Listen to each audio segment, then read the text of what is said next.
মা মা গেট খোলো, এবার অনেক কিন্তু হয়ে যাচ্ছে, একটু বেশি বাড়াবাড়ি হয়ে যাচ্ছে এবার।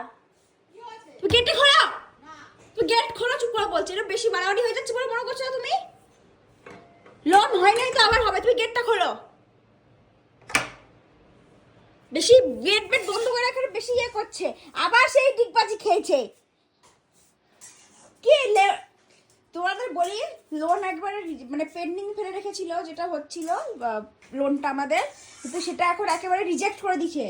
আর দাদাও তো মাকে কথা শুনিয়েছে, মাও দাদাকে কথা শুনিয়েছে অনেক।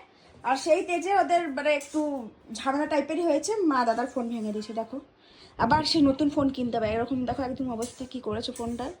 কাল আজকের সকালেরই ঘটনা, দাদাও না খেয়ে দিয়ে কাজে বেরিয়ে গেছে, মা ওরকম ডিগবাজি খেয়ে শুয়ে গেছে। কিছু বলো তুমি, হবে না লোন, আবার হবে ঠিক। ওঠো, ভিডিও টিডিও কিছু ছাড়ছো না তুমি? লোনটা একেবারে রিজেক্ট করে দিয়েছে ওরা সবাই।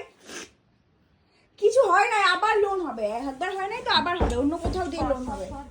কেন হবে? তুই মুখটা খোলা, মুখটা কেটে রেখেছো কেন? দাদার সঙ্গে দাদাও তেজ করে বেরিয়ে গেছে।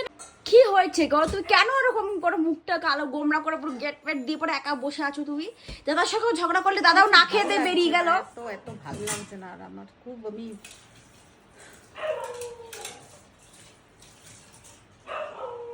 এতদিন বললো যে পেন্ডিং এ করে রাখবো, পেন্ডিং এ। গুগল এগুলো বলিস না, ক্যামেরাতে সামনে এগুলো বলা ঠিক না এগুলো। আরে আমারই অপমানিত এখনই আমার উপরেই সবাই হবে যে আমি তো ভুল করে ফেলেছি না, কি বলবো বল? এগুলো দেখিয়ে পরে কি হবে?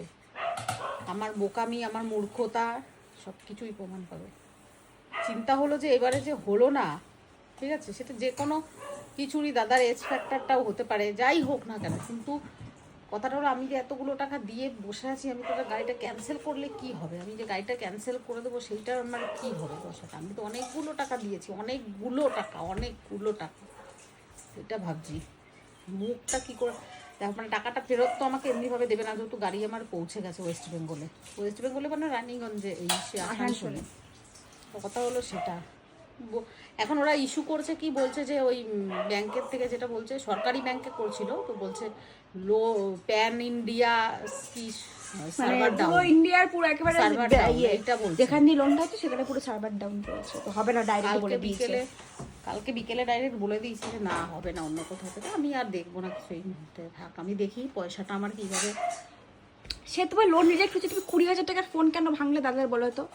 ছেলেটার সঙ্গেও তর্কাতর্কি, দাদা না খেয়ে দিয়ে বেরিয়ে গেল, ভাবো তো।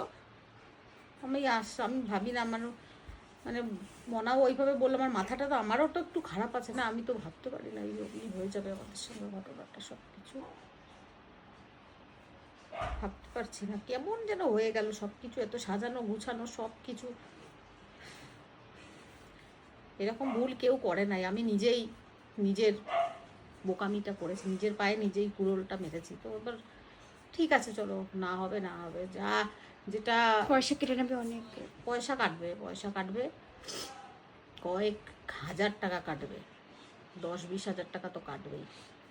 ঠিক আছে, হওয়ার হলে দেখছি, কিন্তু ওটা বলে দিল ডাইরেক্ট। এটা এবার অন্য বেসরকারিতে দেখলে কি, বেসরকারিতে হবে, বেসরকারিতে রেট অফ ইন্টারেস্ট অনেক বেশি। আমরা সরকারি থেকে ট্রাই করছিলাম তো, যেখানে রেট অফ ইন্টারেস্টটা একটু কম থাকে, জানো সবাই। আর না হলে তো অনেক বেসরকারি বসে আছে, কিন্তু কথাটা হলো যে আমার ভুলের জন্য হলো, বাড়িতে একটা অশান্তি, মনার সঙ্গে আমার এরকম আর্গিউমেন্ট, ভাঙচুর জিনিসটা সেগুলো হলো। ফোনটা বেচারা ভেঙে দিয়েছি আমি, এমনি করে ভেঙে গেছে। থাক, আর কি বলবো। তুমি ওকে ফোন করে দেবে,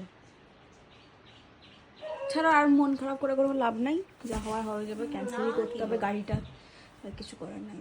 বেসরকারিতে আমি যেতে চাইছিলাম না, কারণ বেসরকারি রেট অফ ইন্টারেস্ট অনেক বেশি থাকে। আমি তো বেসরকারি টার্গেট নিয়েই করি না।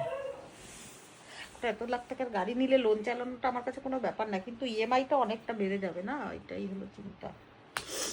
ঠিক আছে, দেখি কি করা যায়। বাড়ির একটা এমন সিচুয়েশন হয়ে গেছে না, সব কিছু ভালো লাগে না আর কিছু। 12টা বেজে গেছে, ঘরে কোনো কাজ হয়নি, কিছু হয় না, কারুর কোনো খাওয়ার জোটে না কপালে।